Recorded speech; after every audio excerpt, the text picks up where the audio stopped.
Good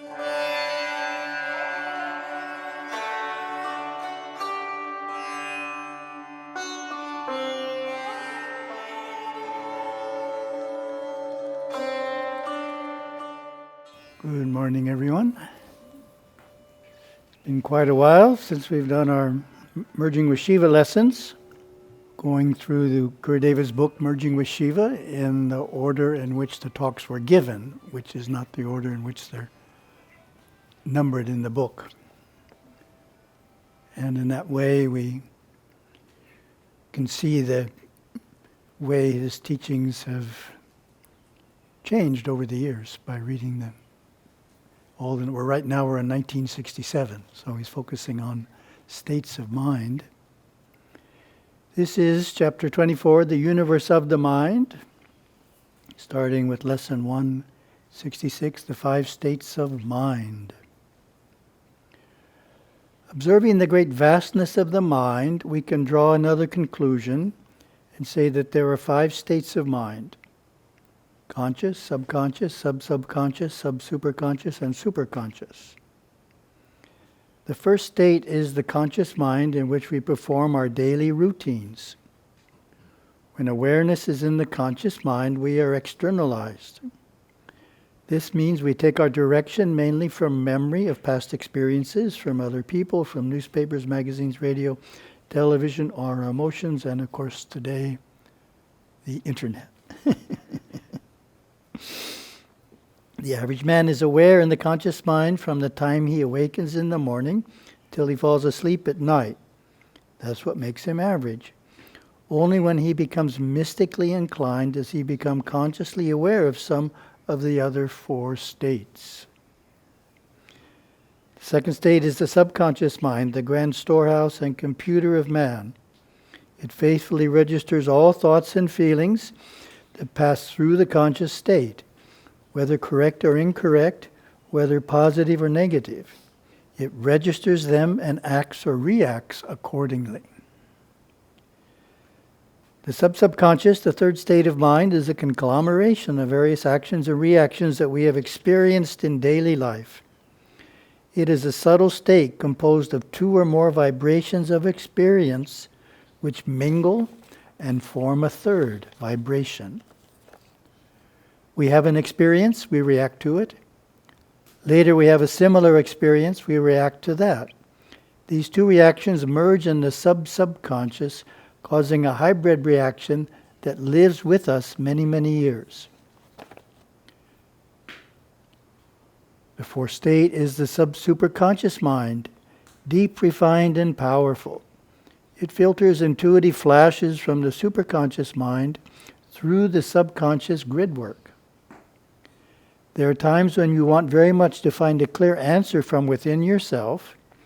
However, being aware in the conscious mind predominantly, awareness is cut off from direct contact with the superconsciousness. So you begin to ask questions of yourself. These questions are registered in the subconscious.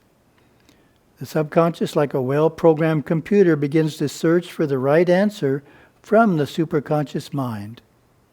Then all of a sudden, you know the answer from the inside out. Finding solutions through insight or intuition is one of the functions of the subsuperconscious. It also is the source of all true creativity, inspiration, understanding, and perfect timing in daily events. The superconscious is the 5th state of mind. With it is one world within another world and yet another. All mystical phenomena and deep religious experiences come from the superconscious. It is the mind of light, beautiful and vast. When one is superconsciously alive, he feels joyously alive throughout the totality of his being, physically, emotionally, and mentally. For new energies are working through his nerve system. The state of the mind is available to everyone to be aware in. The superconscious is the mind of bliss. It is vast, pure intelligence. The subsuperconscious mind is that aspect of the superconscious functioning through established subconscious patterns. As we learn to identify these states one from another, we also become more sensitive, like the artist who learns to observe depth, color, and dimension within a beautiful painting. His sense of enjoyment is far superior to that of the average man who simply sees the painting as a nice picture, having no appreciation of the intricacies of color, depth, movement, and technique. And we have my commentary here. A way of thinking about the 5 states of mind is to visualize a cave into a mountain. Start by standing at the front of the cave and looking out into the physical world. Okay, so you're in front of a cave looking out. You're in the conscious mind. Turn around and look into the cave. What would you experience? You would experience your subconscious mind. Taking a few steps deeper into the cave, you would experience the subsubconscious mind. Walking deeper yet is the subsuperconscious mind.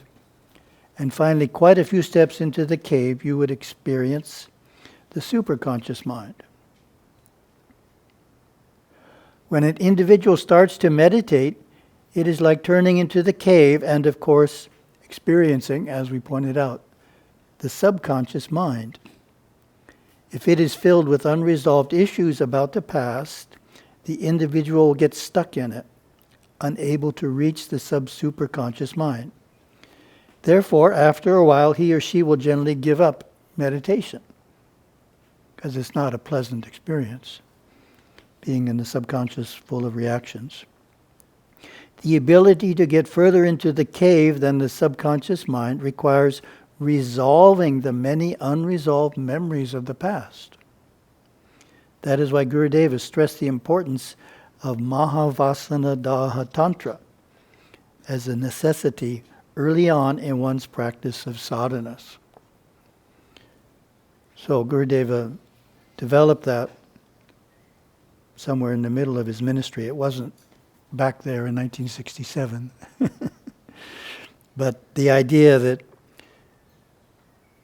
whereas some teachers, right away they take you into meditation, Gurudeva says, no, let's clear out the subconscious mind first, so when we go in, we don't just get stuck in the subconscious mind. And then he developed this systematic way of doing it, which is called Vasana Tantra, which just means writing down memories which upset you, which have emotion in them.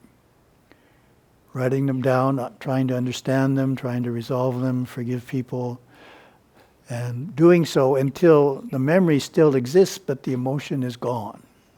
That's the idea. So we write it down, and then we burn it in an inauspicious fire. And when we go through every year of our life and do that, that's called the Maha Vasana Tantra. So if any of you have tried to do that, you know it's quite an undertaking. And Gurudeva created this, I think, when he was in his 60s somewhere, so he had to write it down for 60 years. Every morning he'd write something down and burn it up, trying to set the example for us. Not that he had a lot of unresolved things, but setting the example for the monks to do it every day. And lesson 167, unfolding the superconscious. The average man may have occasional subsuperconscious experiences and rare superconscious intuitive flashes. His awareness, however, is not attuned to know the intricacies of the working of his own mind. Therefore, he is not able to identify one from the other, making his sense of enjoyment less than that of the mature mystic. Because he is unaware of the higher states of mind, the average man may harbor his awareness deep in a subconscious state of suffering over the past for long periods of time, thereby completely ignoring his superconscious intuitive flashes when they come. As a result, his ability to bring awareness inward, out of the external conscious and subconscious states of mind, and into more blissful and refined areas is lessened. Now sadhana is necessary for him to unfold his inner depth. Although he is unaware of these superconscious happenings within himself and unable to astutely pinpoint and dramatically distinguish them from his turbulent subconscious, his superconscious breakthroughs do have an effect upon the totality of his being. But when man lives externalized in the conscious and subconscious states, all the inner enjoyment and conscious abilities of exercising perceptive faculties are completely lost. The ritual of daily sadhana must be performed to quell the ordinary mind's tumultuous turbulence. So why don't we stop there? Wonderful day.